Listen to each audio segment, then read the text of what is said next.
you very much. It will fall from there.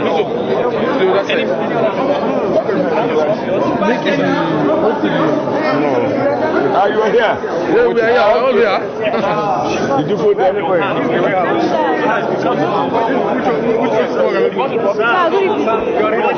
What is your reaction?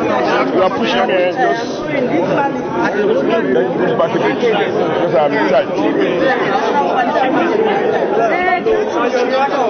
Well, we are happy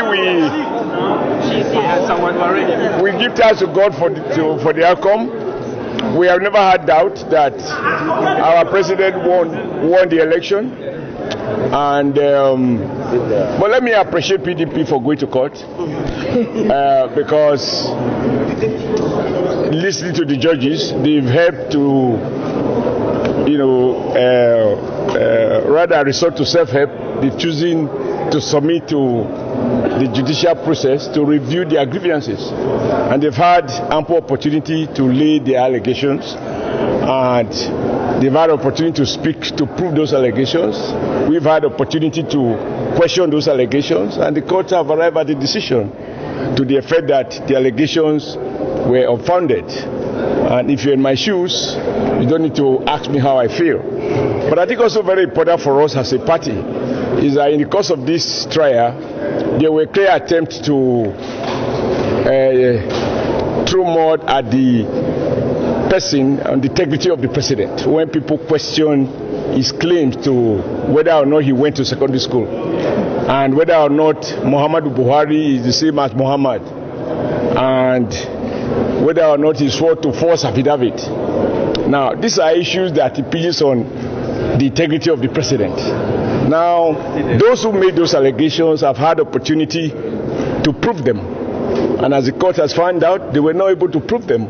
And the court, listening to the lead judgment, said our president is not just qualified, he's eminently qualified.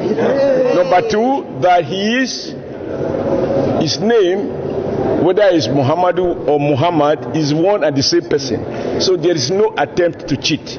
Number three, that his claim that he went to secondary school, he didn't just attend the secondary school, he passed some subjects. And the Army headquarters couldn't have records of those subjects if he did not submit his result. So I think all of those things that had to do with his personal integrity, the court has cleared his name. And for us, who knows that our president, the only asset he has, that he has invested in his political life is his integrity. And that, I believe, the court has restored today. So it is our happiest hour. But I want to appeal to my brothers in PDP. I told Secondus, it's one country. And the argument was about who is preferred to rule and to govern the country. Right? And in our campaign, we all promised Nigerians that given the opportunity, we will do and manage the country better. So it is time to now close rank, put the country first, address all of those issues that will ensure that the primary purpose of politics is to win power not as an end in itself, but to use power to manage the resources of society in a way that will improve on the quality of life, or if you like, put more accurately, to enable the chief of state to use the instrument of state to deliver the greatest good to the greatest number of Nigerians in the shortest possible time.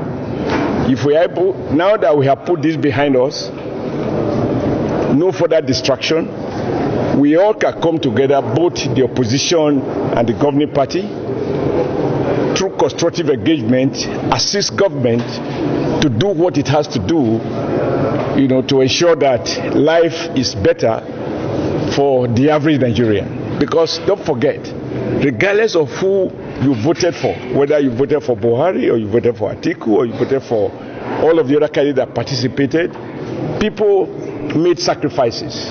And they did that believing that whoever prevailed at the end of the day will add value to their life. It is time now to close rank, work with the president, and assist him to deliver on that mandate. And I'm sure that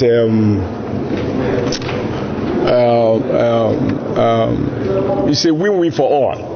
I don't think PDP has lost.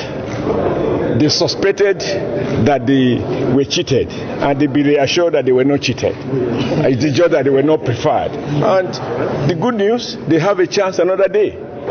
They had chance for 16 years. We are just doing 4.5. And so I don't think they will grumble us. So I appreciate them for going to court, and I'm happy that nobody is going to resort to self-help.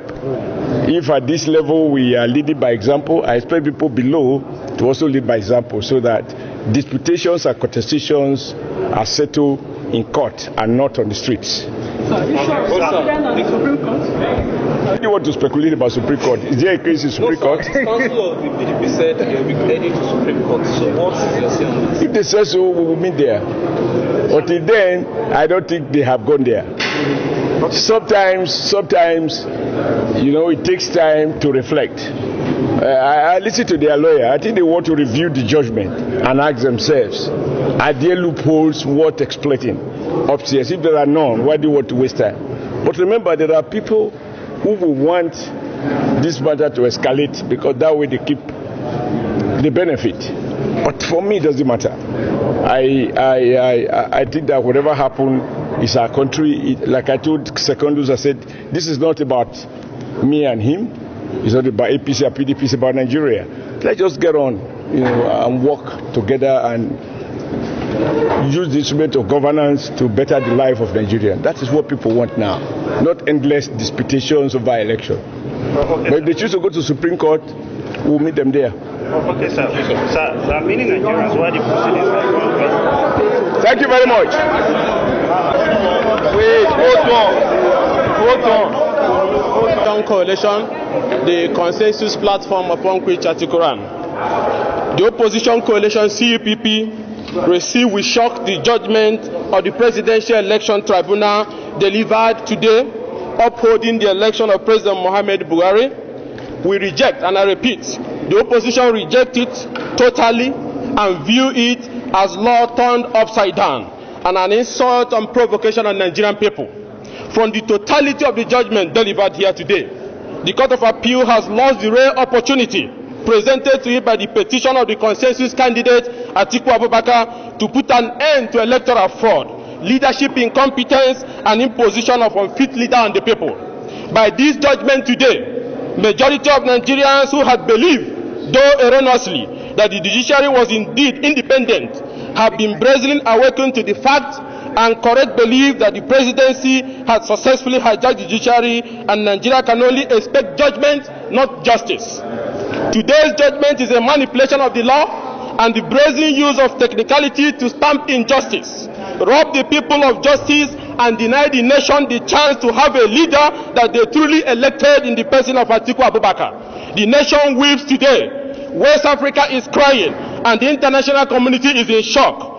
Our brothers who have been hosted by poverty, bandits, killed daily, are now in coma as the appeal courts have used today's judgment to deny them a savior and foisted on them a leader who was not eligible for presidential office, a leader who does not have the capacity to govern, a leader who rode on the blood of our people to power using security agencies, a leader who employs divisive weapon and ethnicity in governance, and a leader who claims to be fighting corruption but dining and sleeping with men known to be corrupt.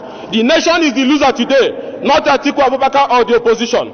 Today, the judges of the appeal court have said that Nigerians don't need to present certificates or attach their credentials while seeking public office. What a shame. Nigeria may need more than a decade to repair the damage being done by this government to the very fabrics of our nationhood.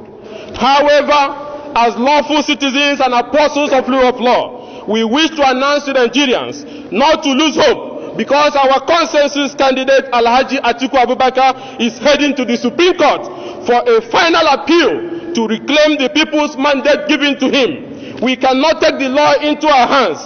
Hence, we shall approach the Supreme Court, diligently present our case, and believe that the justices of the Supreme Court will find solace in the fact that their names will be etched in gold and in the science of time when they do the right thing and do justice by bringing the President Muhammad Buhari reign of impunity, incompetence and stolen mandate to an end. This is the position of the coalition of CUPP. Ikengi Mugotinye, spokesperson of the CUPP. Ikengi Mugotinye.